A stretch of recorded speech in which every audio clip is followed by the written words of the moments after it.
तो आपने देखा होगा पहले के गांधी के पुतले को गोली मारने वाले और उनका खून बहाने वाले लोग आज योगी से लेके महायोगी तक सबके सब गांधी गांधी करने लग गए, चरखे पे बैठने लग गए। हम्म। अगर चरखे से आजादी नहीं मिली तो तुम क्यों बैठ रहे हो चरखे पर, क्यों स्वांग करते हो? अरे गोडसे की मनाओ, हम्म। गोडसे का नाम दो, सब जगह बोलो गोडसे के लिए। नहीं बोल सकते ना, क्यों नहीं हम्म। बोल सकते? क्योंकि आपके पास में मॉरल भी नहीं है, आपके पास में आदर्श व्यक्तिमत्व भी नहीं है और आपके कोई आदर्श भी नहीं है। आपके लिए आदर्श एकमात्र आदर्श है कि वह है सत्ता, और सत्ता के लिए संपत्ति, और संपत्ति के लिए सत्ता। यही आदर्श आपके पास में है। अगर कोई आदर्श हो तो आप बता दीजिए।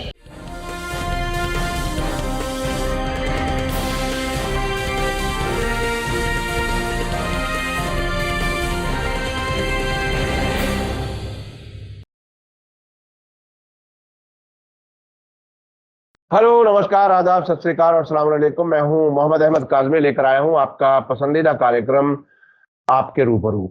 आज मंडे है और आज अविनाश काकड़े जी की खिदमत में हम मौजूद हैं। अविनाश काकड़े जी नागपुर में रहते हैं और किसान सेवा संघ के अध्यक्ष हैं। गांधीवादी विचारधारा के लिए जाने जाते हैं, बहुत ही बेबाक अंदाज में अपनी बात रखते हैं। अब ऐसा लगता है कि खुल करके अपनी बात रखने वाले लोगों की तादाद कम होती जा रही है। उसके बावजूद बहरहाल हम लोग पूरी कोशिश कर रहे हैं कि अपनी पत्रकारिता को भी जिंदा रखें और डेमोक्रेसी के जो उसूल हैं, जो संविधान हमें हक देता है, उसको भी हम इस्तेमाल करते रहें और अपनी और दूसरे लोगों की बात भी आगे बढ़ाते रहें। मीडिया स्टार वर्ल्ड पूरी तरह से कोशिश करता है कि इंटरनेशनल अफेयर्स को हम अपने नजर दुनिया पर प्रोग्राम में अक्सर कवर करते हैं और इन इंटरव्यूज के जरिए देश में होने वाली घटनाओं के सिलसिले में कुछ जानकार लोगों से आपकी मुलाकात कराते हैं। अविनाश काकड़े जी से जो आज हम खास बात कर रहे हैं वो बहुत ही अहम है।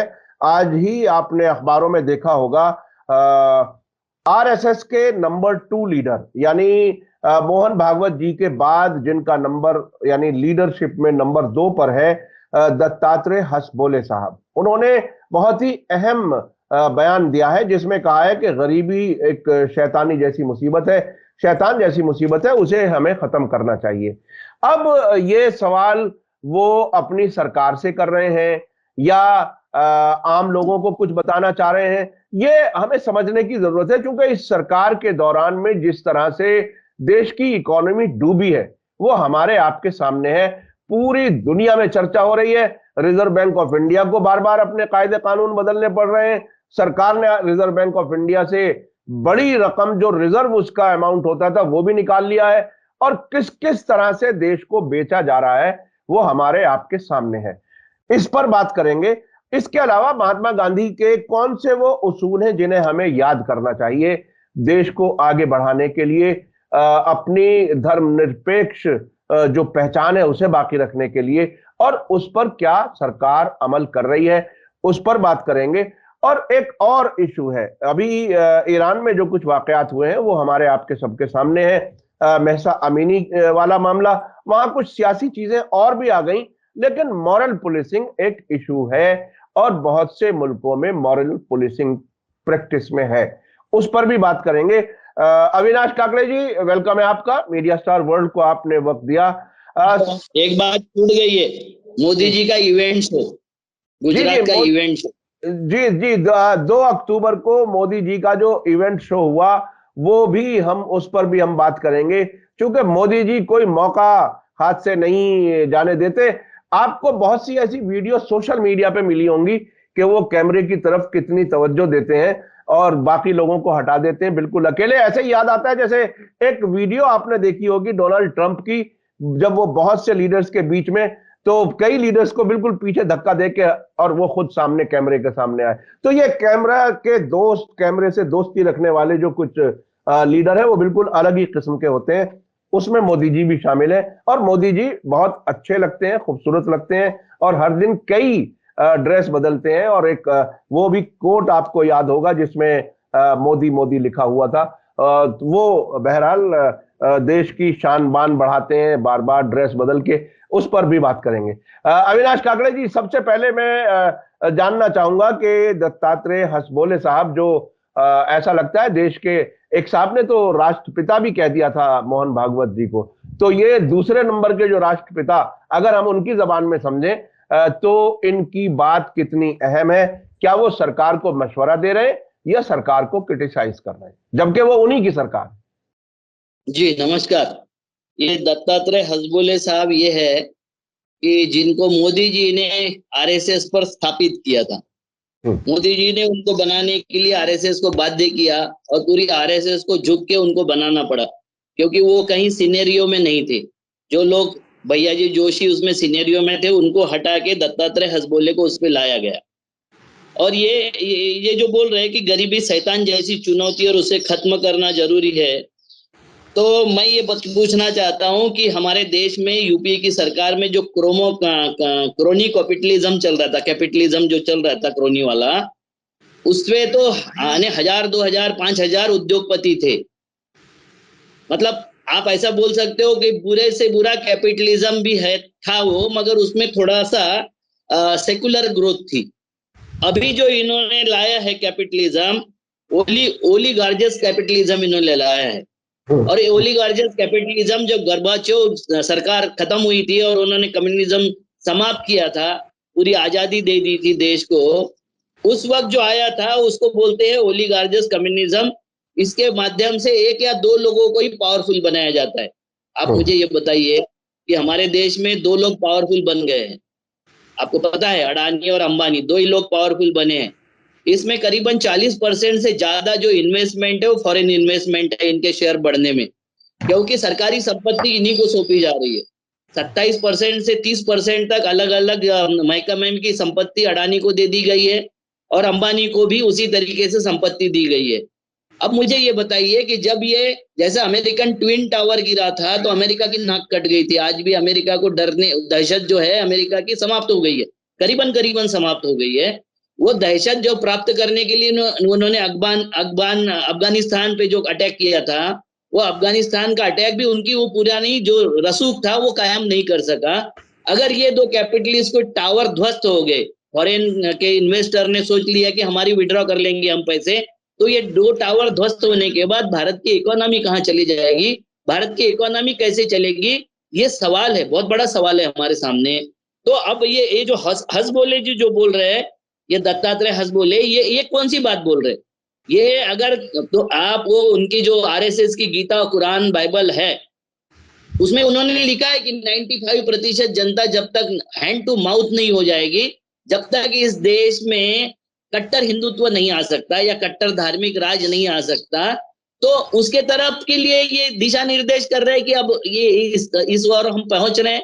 या दूसरी तरफ दिशा निर्देश कर रहे हैं कि एक ओलिगार्चियस जो कैपिटलिज्म है वो गलत कैपिटलिज्म है, ये निर्देश कर रहे हैं। तो मुझे ये लगता है कि वो अपनी दिशा में बढ़ने के लिए कर रहे हैं, क्योंकि वो जब होंगे आरएसएस के मुखिया जब बन जाएंगे, तो वो चाहते हैं कि वो गोलवलकर जी का जो सपना था 95% लोगों को हैंड टू माउथ बनाने का, वो सपना पूरे होने की तरफ उनकी स्टेटमेंट का रुख मैं देखता हूं।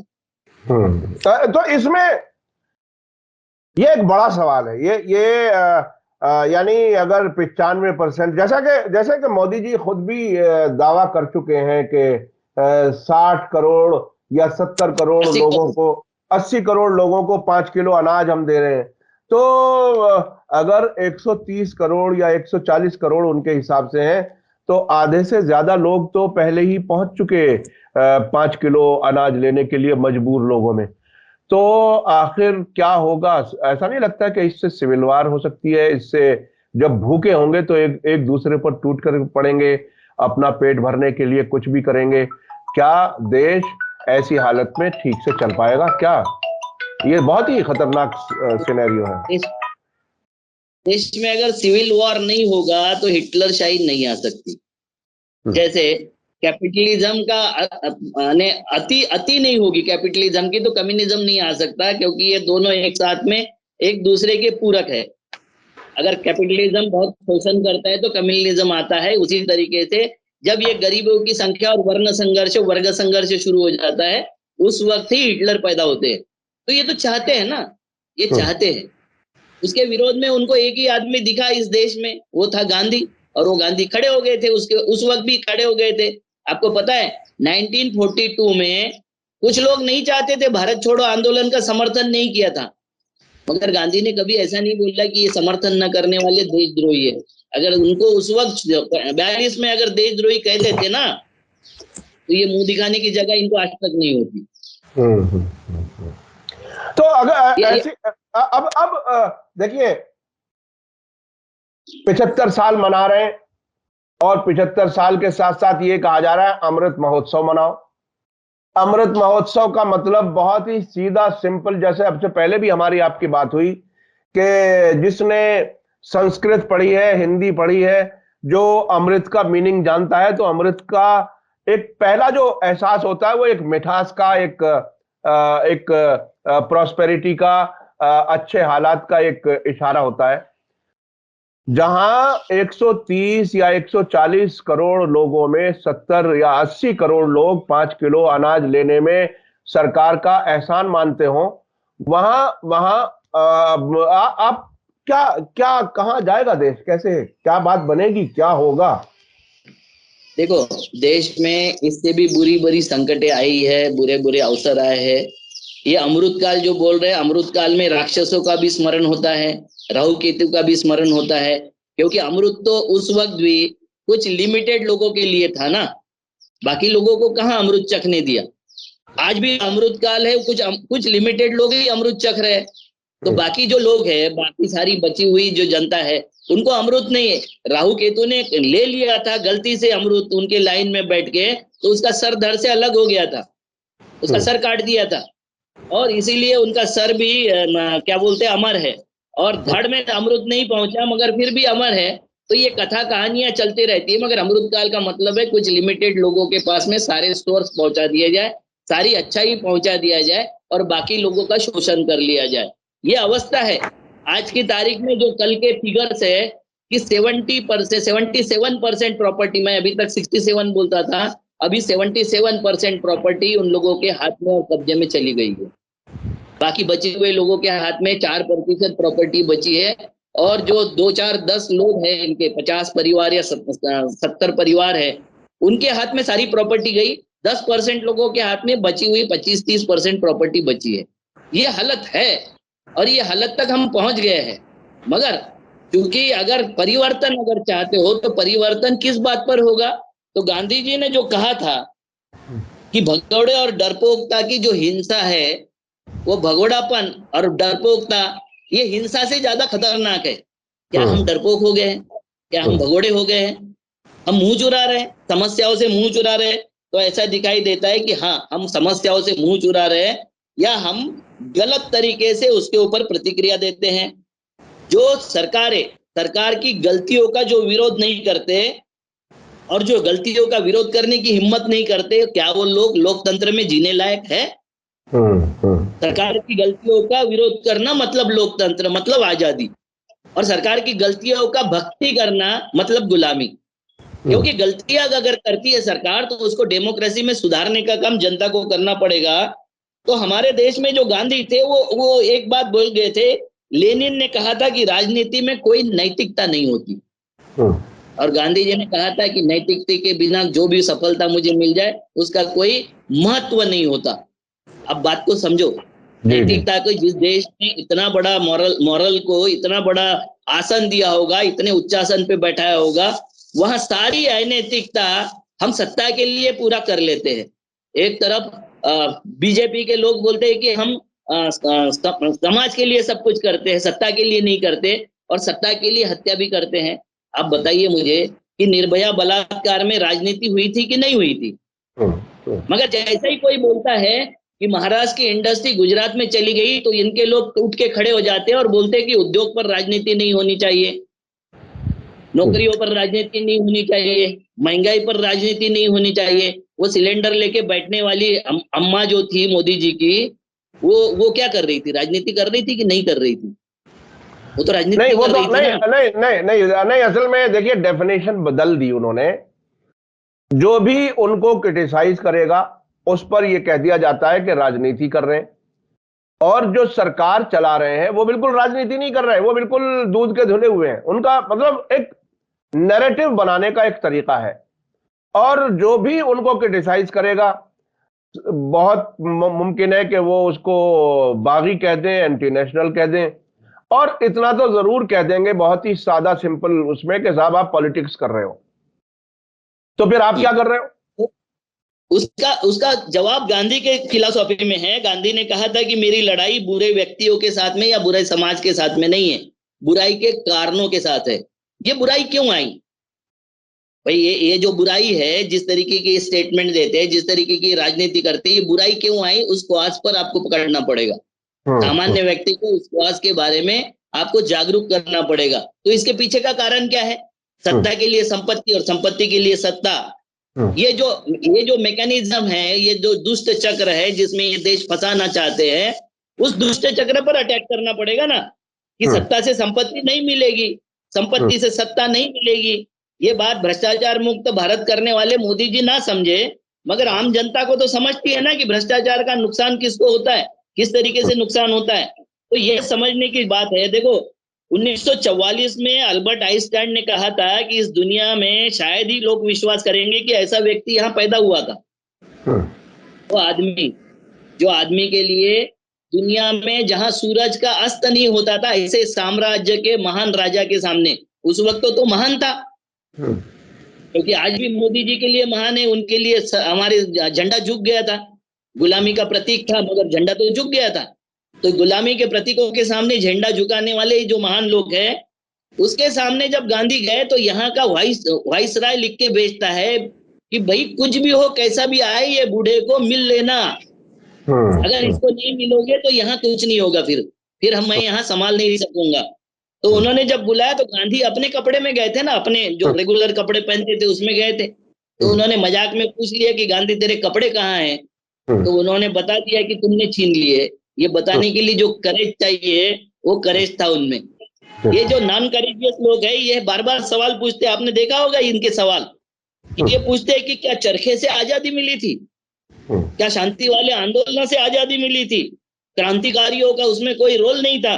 मैं बिल्कुल बोलता हूं कि स्वतंत्रता में क्रांतिकारियों का बहुत बड़ा योगदान था, रोल था। गांधी के चरखे का रोल कितना था, इसके बारे में हम आगे चर्चा करेंगे, मगर एक बात मैं दावे से कहना चाहता हूं कि आरएसएस का कोई रोल नहीं था। और ये मिटाने के लिए ये बार बार सुभाष बाबू को आगे करेंगे, कभी विवेकानंद को आगे करेंगे, कभी भगत सिंह को आगे करेंगे, और फिर वो डाइजेस्ट नहीं होता तो फिर उसको छोड़ देंगे। क्योंकि जैसे ही देखो, अभी लाल बहादुर शास्त्री को आगे करने का प्रयास किया। भाई लाल बहादुर शास्त्री तो नेहरू के भक्त थे, और नेहरू तो समर्पित थे गांधी के प्रति। फिर वहीं आ जाता है। तो आपने देखा होगा, पहले गांधी के पुतले को गोली मारने वाले और उनका खून बहाने वाले लोग आज योगी से लेके महायोगी तक सबके सब गांधी गांधी करने लग गए, चरखे पे बैठने लग गए। अगर चरखे से आजादी नहीं मिली तो तुम क्यों बैठ रहे हो चरखे पर, क्यों स्वांग करते हो? अरे गोडसे की मनाओ, गोडसे का नाम लो, सब जगह बोलो। गोडसे के लिए नहीं बोल सकते ना? क्यों नहीं बोल सकते? क्योंकि आपके पास में मॉरल भी नहीं है, आपके पास में आदर्श व्यक्तिमत्व भी नहीं है, और आपके कोई आदर्श भी नहीं है। आपके लिए आदर्श एकमात्र आदर्श है कि वह है सत्ता, और सत्ता के लिए संपत्ति, और संपत्ति के लिए सत्ता। यही आदर्श आपके पास में है। अगर कोई आदर्श हो तो आप बता दीजिए। अच्छा, आपने बहुत ही अहम ये बात कही कि आरएसएस का कोई रोल नहीं है देश की आजादी में। अब वो खुद उन लोगों के जो उस जमाने के हिसाब से कहा जाए तो कांग्रेस के लीडर्स थे, वो नेहरू के साथी जो थे, उसके बाद पटेल का नाम लिया जाता है, और चंद्रशेखर आजाद जी का नाम लिया जाता है। इन सारे नेताओं को किसी ना किसी तरह से वो एडॉप्ट करना चाहते हैं। अब वो एडॉप्ट कितना आधा दिल से करना चाहते हैं, कितना सच्चाई से करना चाहते हैं, क्या वो अलग अलग फेजेस हैं।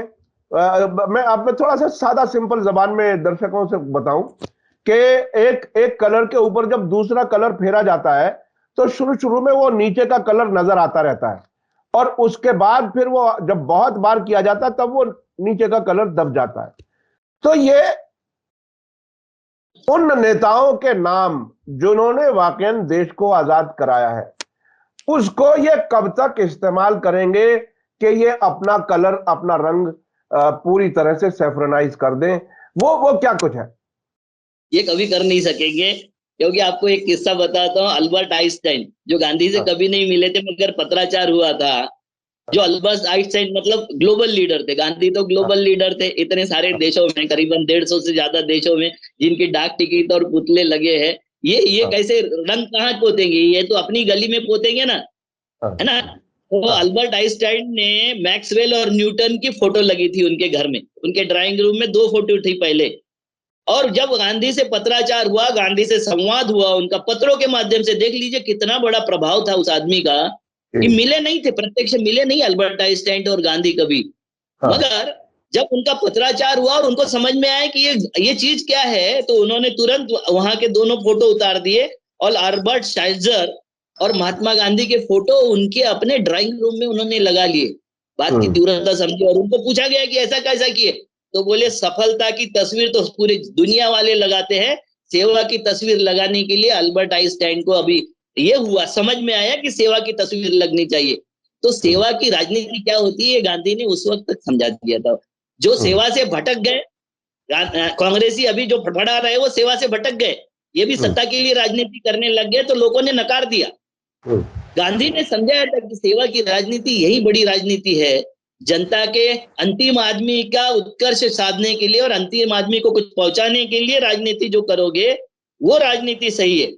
देखो सावरकर के लिए भी महात्मा गांधी ने बोला होगा कि ये माफी मांगता है तो इसको छोड़ दो, क्यों रखते हो पिंजरे में।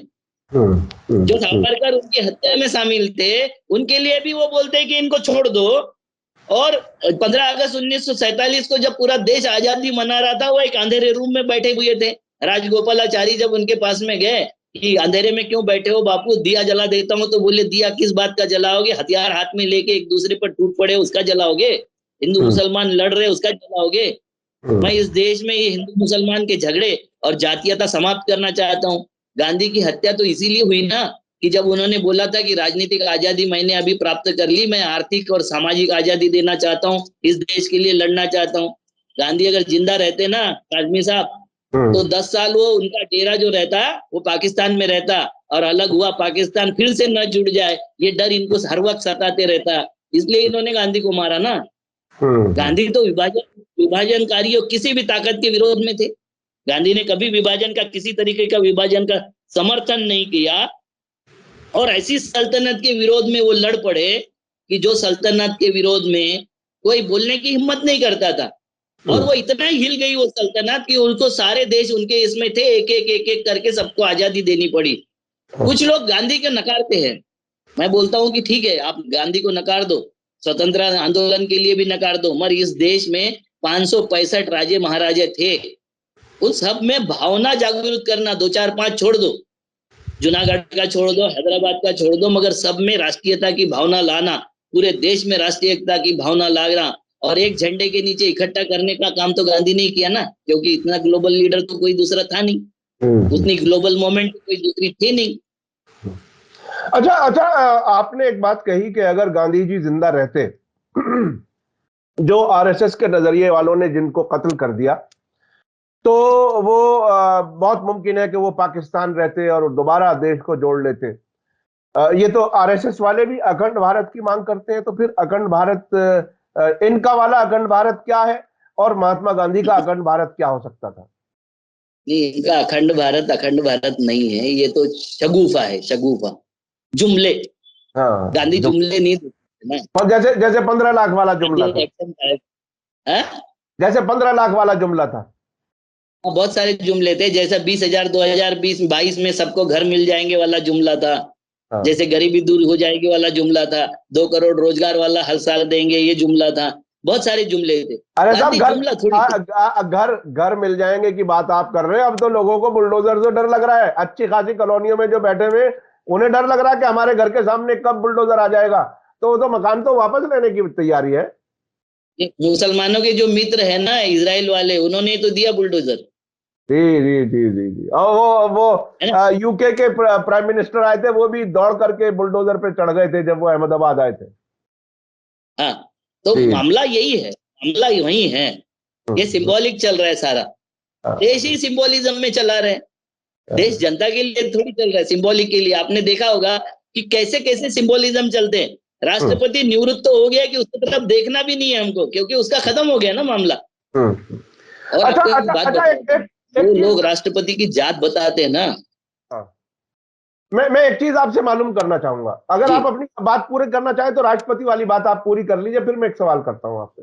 हाँ, राष्ट्रपति की जाति बताने वाले वो लोग हैं जो ये कहना चाहते हैं आपसे, वो सवर्ण लोग हैं, वो उच्च सोसाइटी के लोग हैं जो ये कहना चाहते हैं कि इनकी हैसियत नहीं थी राष्ट्रपति बनने की, हमारे वजह से बन गए राष्ट्रपति। आप बात को समझो कितनी गंभीरता है इसमें।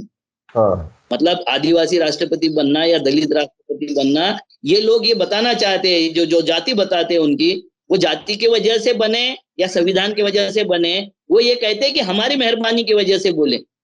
हाँ। तो देखिए वैसे इनकी मेहरबानी देख वैसे लीजिए कहाँ कहाँ वैसे तक पहुंच वैसे गई है। वैसे वैसे काकड़े जी, एक बात तो हम और आप दोनों जानते हैं और सब लोग जानते हैं, हमारे दर्शक भी, जिस तरह से ये बिल्कुल ऐसा नाम लेकर के आते हैं जिसके बारे में कभी किसी ने सोचा भी नहीं होगा, राष्ट्रपति बनने का। ये जो राष्ट्रपति हैं ये भी उससे पहले भी, ये इससे हट करके कि वो किस जाति के हैं, किसी को उनका नाम भी मालूम नहीं था कि इनको राष्ट्रपति बनाया जा सकता है। तो इसमें ये बात तो हमें आपको बल्कि उन राष्ट्रपतियों को माननी पड़ेगी कि मोदी जी का ही कमाल है कि उनकी वजह से वो राष्ट्रपति बने।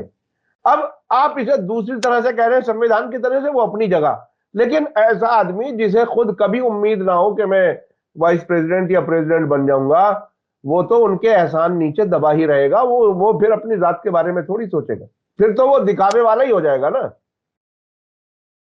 नहीं, वो किस बारे में हुआ देखो, मैं टेएन शेषन जो बने थे उन्होंने अपनी दिखा दिया कि इलेक्शन कमिश्नर क्या होता है। हाँ, किसी अंग्रेज ने पूछा था कि आपका डेमोक्रेसी में तो राष्ट्रपति को कोई अधिकार नहीं है, तो हमारे यहाँ के नेता ने बोला था कि राष्ट्रपति के अधिकार देखना है तो नेहरू को राष्ट्रपति बना के देख लीजिए, राष्ट्रपति के अधिकार आपको समझ में आ जाएंगे। देखो, जो जिस पद पर बैठा है उस पद का अगर परफॉर्मेंस नहीं देता है तो फिर तो राष्ट्रपति बनने के बाद भी और चीफ जस्टिस बनने के बाद भी वो रोता ही रहेगा। सुप्रीम कोर्ट के जजों को भी आपने रोते देखा ही है। भाई, आपने भविष्य के प्रोविजन के लिए छोटे छोटे पदों के लिए अगर न्याय व्यवस्था को आपने गिरवी रख दिया होगा, या आपके फाइल इनके पास में है, सत्ताधारियों के पास में, इसलिए आप भय से व्याप्त होंगे, तो भयभीत व्यक्ति न्याय कैसे करेगा? भयभीत व्यक्ति न्याय कैसे देगा? और भयभीत व्यक्ति पद पर रहकर भी कैसे काम करेगा? ये तो सवाल है ही ना। अच्छा, आप कभी, अक्सर आप दिल्ली आते हैं, आप बहुत, मुझे यकीन है कि आपने नॉर्थ ब्लॉक, साउथ ब्लॉक जो पावर सेंटर है वो भी आपने देखा होगा। क्या आप प्रैक्टिकल पॉलिटिक्स की बात कर रहा हूं, किताबों में जो लिखा हमने आपने पढ़ा वो अपनी जगह, लेकिन क्या आपको नहीं लगता कि राष्ट्रपति जी और स्टेट्स के गवर्नर्स, उनको गृह मंत्रालय ही कंट्रोल करता है? प्रैक्टिकल तो ऐसा है जो हम आप देखते हैं, मैं पत्रकार के तौर पर कह रहा हूं, और आप भी बहरहाल सियासत को अच्छी तरह से जानते हैं, तो प्रैक्टिकल तो इतना नीचे चला जाता है कि ऐसा लगता है कि कोई ब्यूरोक्रेट ही बैठ करके चला रहा है बहुत से गवर्नरों को। और माफ कीजिएगा, मैं बहुत ही अपने उस एहसास को कि मैं राष्ट्रपति जी का मैं सम्मान करना चाहता हूं और सम्मान है, लेकिन प्रैक्टिकली तो बिल्कुल ऐसा लगता है होम मिनिस्ट्री के किसी एक ऑफिस से सब कुछ होता रहता है, चलाया जाता है। देखो, घर का हेड तो बाप होता है। हाँ, अब माँ अगर चला रही होगी घर में तो वो तो रेगुलर नहीं है ना, रूटीन नहीं है ना। हाँ, राष्ट्रपति के सिग्नेचर से और राष्ट्रपति के नाम से ही देश चलता है। उस पद पर बैठकर अगर राष्ट्रपति असहाय महसूस करता है तो पद छोड़ देना, वो करेज दिखाए। गवर्नर की बात एक बार मैं मान सकता हूँ कि जब तक इच्छा है तब तक वो रहेंगे, मगर राष्ट्रपति तो ऐसा मामला नहीं है ना। राष्ट्रपति अगर अपना करेज दिखाना चाहे तो कौन मना कर रहा है? उनको कौन डिनाई कर रहा है? फाइल रोकना चाहे तो उनको कौन डिनाई करता है? ये तो अधिकार है ही उनके पास में। कितने सारे अधिकार राष्ट्रपति के पास में, और वो उसका पावर का उपयोग नहीं करते क्योंकि वो डरते हैं। तो भयभीत लोग कहीं भी बैठ जाए, मैंने अभी बोला था आपको कि सुप्रीम कोर्ट का चीफ जस्टिस हो जाए, जज हो जाए या राष्ट्रपति हो जाए, वो परफॉर्मेंस नहीं करेगा। यही द्रौपदी मुर्मू जी जब झारखंड की गवर्नर बनी थी तो आदिवासियों को अपने दरवाजे खुले किए थे उन्होंने, आदिवासियों की समस्या पे बात की थी, आदिवासियों की समस्या पर उन्होंने अच्छा सोल्यूशन निकाला था। तो ऐसा नहीं है कि वो नहीं कर सकते। हमें हमें आपको याद है अभी जो राष्ट्रपति जो रिटायर हुए हैं उनको बीजेपी ने एक तरह से इनडायरेक्टली अपनी कैंपेन में इस्तेमाल किया है। हमें याद है जब वो कानपुर लाए गए, बुलाए गए ट्रेन से, हमें वो भी सर मैं याद है। दूसरा सवाल करता हूँ, कैंपेन में इस्तेमाल किया या वो इस्तेमाल हुए? करने वालों ने किया और इस्तेमाल होने वालों ने इस्तेमाल हो गए, शायद दोनों तरफ से ही रजामंदी होगी तभी तो हो सकेगा ऐसे। नहीं, राष्ट्रपति के तरफ से रजामंदी थी इसलिए इस्तेमाल हुए। जी बिल्कुल, मैं अब क्लीन चिट नहीं दे सकता। बज़ाहिर तो ऐसा ही लगता है। हाँ, आप मुझे बताइए कि राष्ट्रपति को और कौन सा पद मिलने वाला है इसके हम्म। बाद, जिंदगी में कौन सा पद मिलने वाला है? इससे बड़ा पद तो कोई देश में है नहीं, जी बिल्कुल है ना? बिल्कुल। प्रधानमंत्री तो बनना नहीं है उनको, ना बनाएगा कोई प्रधानमंत्री। जी। तो ऐसे चीज में वो किस बात के भय कर रहे थे? क्यों नहीं किया उन्होंने, क्यों डिनाई नहीं किया?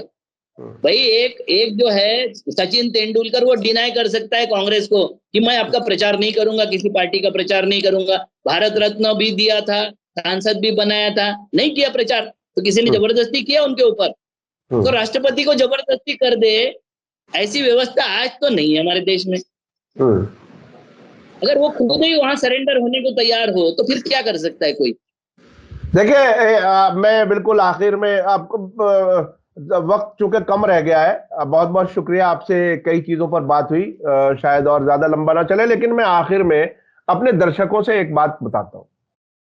देखिए, एक बात अक्सर हम लोग महसूस कर रहे हैं कि डेमोक्रेसी से और तानाशाही की तरफ बदलते हुए हालात को हम विटनेस कर रहे हैं, हम गवाह बन पूरे रहे हैं। पूरे दुनिया में हालात बदल रहे हैं, आपको पता हाँ। है? हाँ। अमेरिका के 100 शहरों में ये दशहरे का पर्व सरकारी डोनेशन से मनाने की पहल हो गई है। हाँ। आप समझ लीजिए, पूरे दुनिया में 17 देशों में मॉरल पुलिसिंग चल रही है। कहीं हाँ। ना कहीं मुसलमानों को सोचने की जगह है, सोचने की बात है। पूरे हम्म। दुनिया में राइट विंग के प्राइम मिनिस्टर आ रहे हैं, राइट विंग की सरकारें बन रही है। हम्म। किसके विरोध में बन रही है?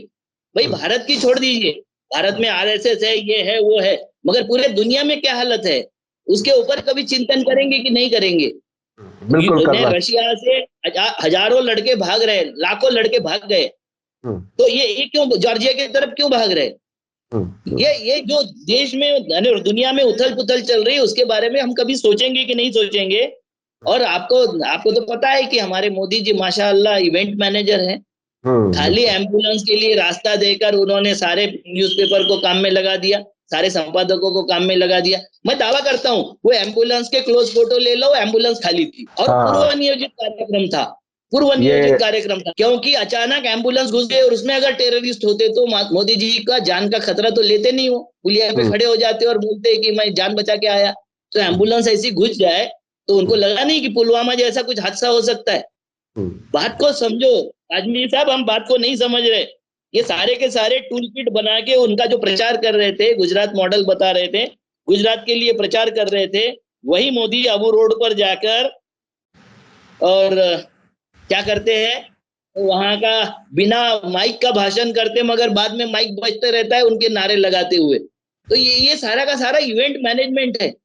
आपने देखा होगा कि अभी जो हमारा ये हुआ था, गेम शो हुआ था, गेम शो में जो स्पोर्ट्स का जो टॉर्च जलाते हैं वो मोदी जी ने जलाया। हमने तो जी। अभी तक देखा था कि स्पोर्ट्समैन जलाते हैं वो टॉर्च, और मोदी जी जला रहे थे। तो ये कितने बड़े फेंकुए, देखो नीरज चोपड़ा ने भाला फेंका था, कितना मालूम नहीं मुझे, याद हाँ। नहीं है मुझे, मगर उससे दुगना भाला तो हमारे मोदी जी फेंक सकते हैं, इसकी मुझे पूरी गारंटी है। देखिए देखिए, हुनर तो है, आप कितना भी चाहे क्रिटिसाइज करें, हम आप कोई भी, लेकिन हुनर तो है उस शख्स के पास कि वो अपना मैं मीडिया क्रिटिसाइज मैनेजमेंट। नहीं कर रहा हूँ हाँ। सर, मैं तो क्रिटिसाइज नहीं कर रहा हूँ। हाँ, नहीं मैं नहीं तो नहीं, मैं तो आप नहीं तो कर रहा हकीकत हूँ। बता रहे हैं। और एजेंसियों को चाहिए कि उस एम्बुलेंस के बारे में जरा बताएं कि उसमें कोई वाकई मरीज था या वो जानबूझ करके वहां लाई गई थी। तो सर मरीज होता तो सडनली आती, सर समझ लो, मरीज होता तो सडनली आती। पूरा रास्ता खाली था, हाँ। पूरे खाली रास्ते पर उन्होंने जो रोका, काफिला रोक के उसको जगह दिया, रोकने की जरूरत नहीं थी काफिले को। हाँ। पहली बात ये समझ लो, वो इवेंट था। और हाँ। वो इवेंट में अगर अगर वो पूर्व नियोजित नहीं थी एम्बुलेंस, तो आप ये मुझे बताइए वो एम्बुलेंस को जाने कैसे दिया? जब हाँ, जब यहाँ आते हैं, अमित शाह जी आते हैं, तो मुंबई में एम्बुलेंस को रोके जाता है। कितनी एम्बुलेंस रोकी गई थी? हाँ, तो फिर अमित शाह देशद्रोही है क्या? हम्म। मोदी हाँ, जी तो वो ने तो ये तय हुआ, ये नतीजा निकला कि ये पूर्व नियोजित एम्बुलेंस थी और अमित शाह जी जो है वो उनकी सिक्योरिटी के लिए रोकी जाती है। वो बहरहाल होम मिनिस्टर है देश के। तो मैं कुछ दर्शकों को जो आखिर में बताना चाह रहा था वो ये कि प्रजातंत्र से तानाशाही की तरफ बदलते हुए हालात हम लोग देख रहे हैं।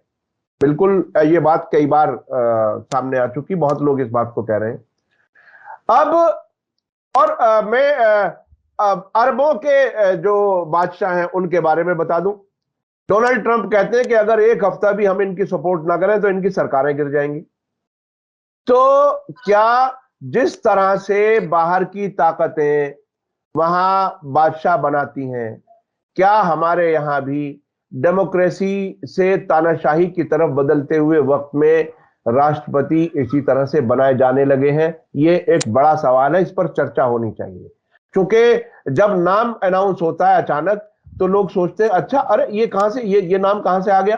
तो ये इस तरह से जो आदमी जिस पोस्ट के लिए तैयार नहीं होता या उम्मीद नहीं करता, उसे जब किसी बड़ी पोस्ट पर बिठा दिया जाता है तो ये इंसानी सोच और तरीका होता है, साइकोलॉजी होती है कि जिसने उसे बनाया है उसका एहसानमंद रहता है हमेशा, और फिर एहसान के तले दब करके वो सब कुछ करता है जिसने उसे बनाया है।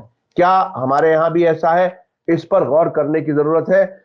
मुख्तलिफ पार्टियों को, राजनीति शास्त्रों को और समझदार लोगों को यह समझने की जरूरत है, क्या जिस तरह से अमेरिका की छत्र छाया में कुछ बादशाह बैठते हैं, क्या इसी तरह से यहां भी कहीं कुछ ऐसा होने लगा है?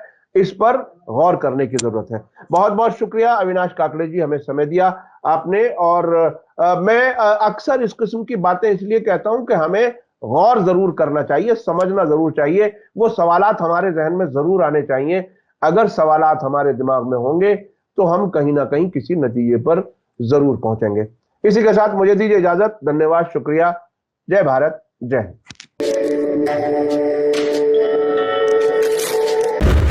मीडिया स्टार वर्ल्ड के और वीडियो देखने के लिए हमारे चैनल को सब्सक्राइब करें और सीधे नोटिफिकेशन पाने के लिए बेल आइकन दबाएं। और अगर हमारी खबर सच्ची और अच्छी लगे तो अपने व्हाट्सएप, इंस्टाग्राम, फेसबुक और ट्विटर अकाउंट पर जरूर शेयर करें।